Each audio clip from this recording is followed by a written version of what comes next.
So this is a module number 6 in our backend development course.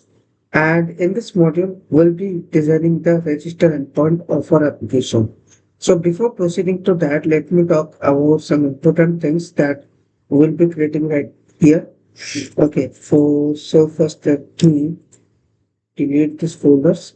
And later what I will do is I'll create a utils folder. Okay, I'll create a utils folder. Now inside this utils folder, what I will have is first I will have an, a function. Okay, that is named as async handler. Okay, async handler.js. Now, what is this async handler? So async handler will be one HOF, or you can say higher order function. Okay. Now, what is an HOF? Let us talk about that. What is an HOF?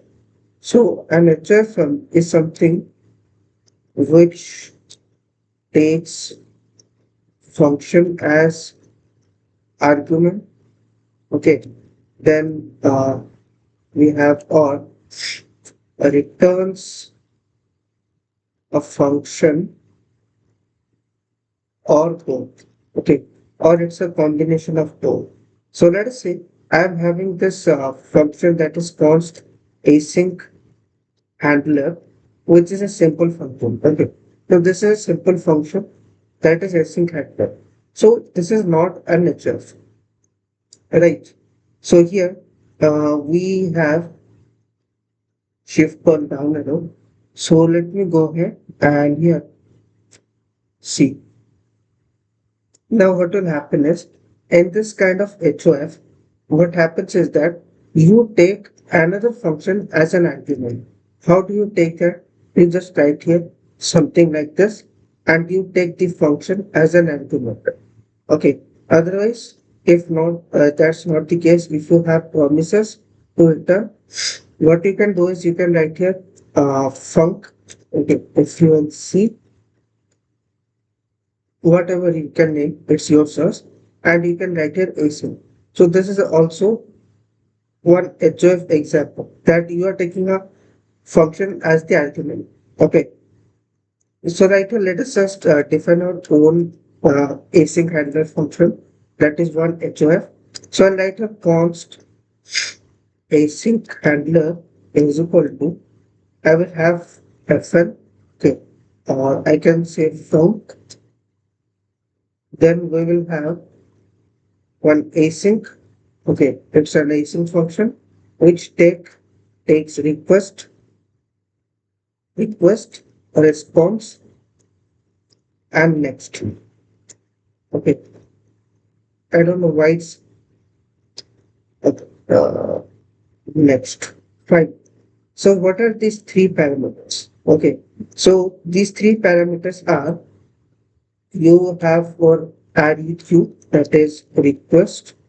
Okay, type is it's HTTP request. Okay, and then we have a res, that is a response, HTTP response, and then we have next, which is the next function. Next function. Fine. And so this is the next function. Now here, first of all, what I will do is I'll go ahead and try. I'll go for a try catch block. Okay. Try and await fn. I will forward inside func. I will forward request comma response comma next. Request comma response comma next. Now where this async handler will be used, let me tell you first that this async handler will be used in such scenario. Okay. So let us say this is our register controller. Okay. Register controller, and it is calling the async handler function. Async handler function. Fine. And inside this async handler function, what we have to do is we have to pass in this thing called async request a response and next. So this is the async function that we are passing. Now where this function will go? You'll ask me that where this function will go, whether it goes to async this func or here. Okay, so let me tell you that this functional part will go to the func. Okay, and the rest of the parameters is like the request response and next will be here. Okay, so it's the base, it's like a middleware only that you can see, right? Here we have a catch error, so we have to catch the error. So let me just save this and format this document. Now to catch the error, what I can do, I can write a restore status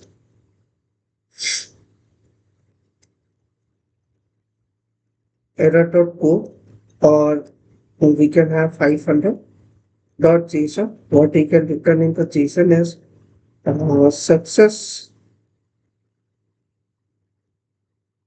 false. Okay, success false, and I can write a message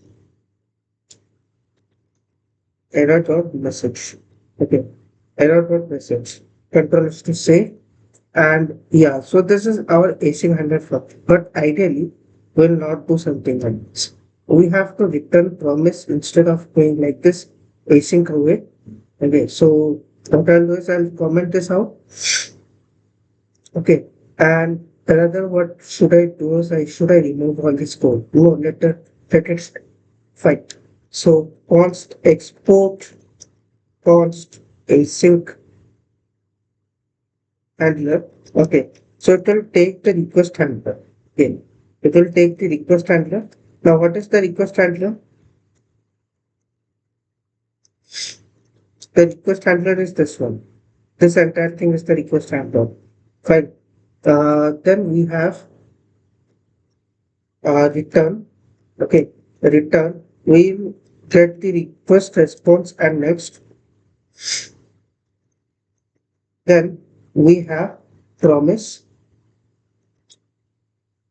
dot resolve. Okay, promise dot resolve. We have a request handler. So whenever you resolve, you just resolve it by passing the request response and next function to the resolve request handler, then dot catch error. And yeah, so I think here that to go next. Okay, so this is the higher order function that I was talking about. Now then what I will do is I will go ahead and here I will create some classes.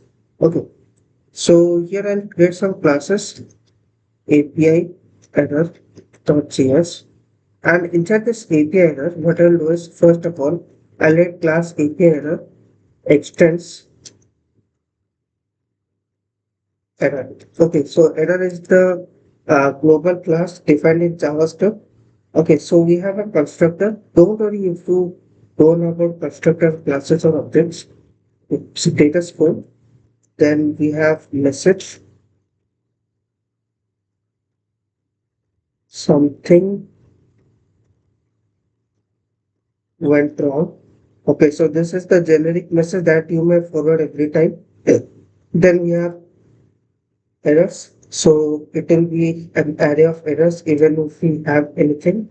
So a stack. Okay. Then here we have fine. So here we have super and message. Just pass the message.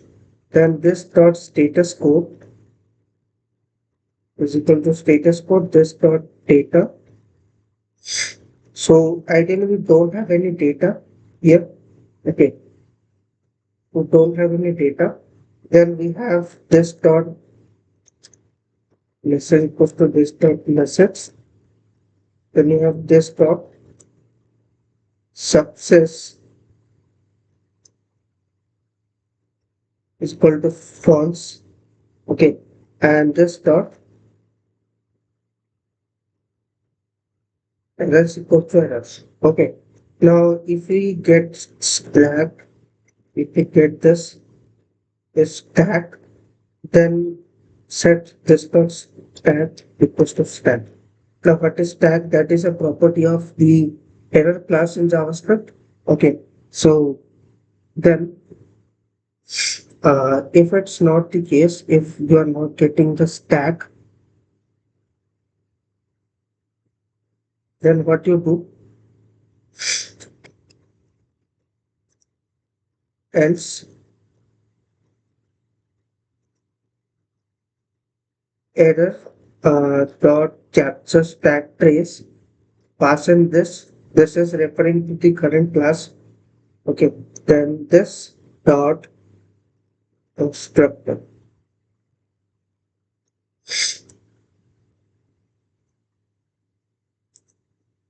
Now here I'll directly write export class API error. Okay, then we have another class that is API response. Okay, uh, purely similar to this. Now inside this API response, we'll have export class, sorry, export class API response.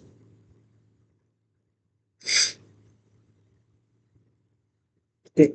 Now constructor will have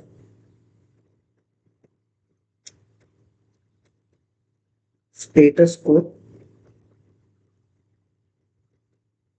data, and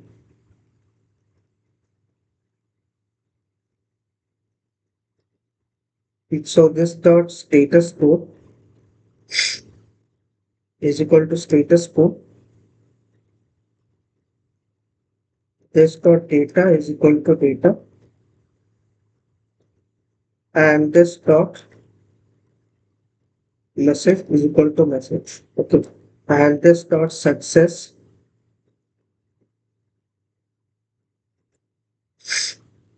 is equal to this dot status code less than 400. Okay, so below 400 we have all status codes. Now if you think that I have mocked up all these things, let me show you that here is my phone. Okay, and I'm referring to the code that I've already written. Fine. So here are the three things that we defined, and if we'll copy paste this function to ChatGPT, okay, so let's go ahead and use some AI. Sorry. And here I will open ChatGPT and paste it here. And I ask it to explain this function and its new puts. Okay, so this is a very common utility in Express app to handle async errors cleanly without repetitive try catch blocks. Let's break it down to step by step. So here you can see that we have something. What this function does? Okay, where we have this async handler, the header. It takes the function request handler as input. That function is expected to have an express route or controller. Then we have return. Now this returns a middleware, no middleware. This is what Express actually uses. Then we have promise.resolve, calls an original handler, wraps it inside promise.resolve. So it works whether your handler is in sync, async or out. Then we have returns a promise. So we return a promise. Okay. Then we have the catch. If any error occurs, rejection, it forwards it to Express using next error, then triggers your global error handler middleware. Okay. So this is the use of the async handler middleware. And yeah, about the global error handling middleware, we'll be creating that in the next video actually. Okay, so this was the design for the async handler, API error, and API response classes. I already told you that we had to create the register endpoint in this module, but we couldn't be doing that in this module.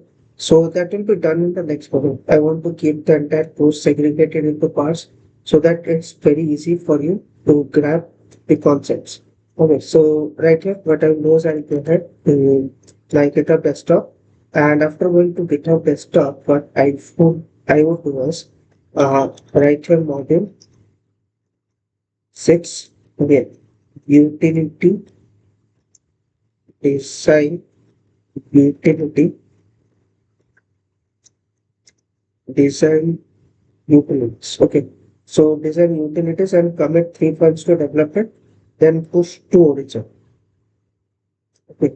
So I push the code to origin. Now you can access for free to the development branch. And here is the development branch where I have put all the code, module 6. Okay. And yeah. So module 1, module 4. And actually, um, yeah, module one was the initialization, module two was GitHub initialization, module three was how we can deploy to production. Then we have module four, five, and now six. Okay. So in the next module, we'll be designing the register control.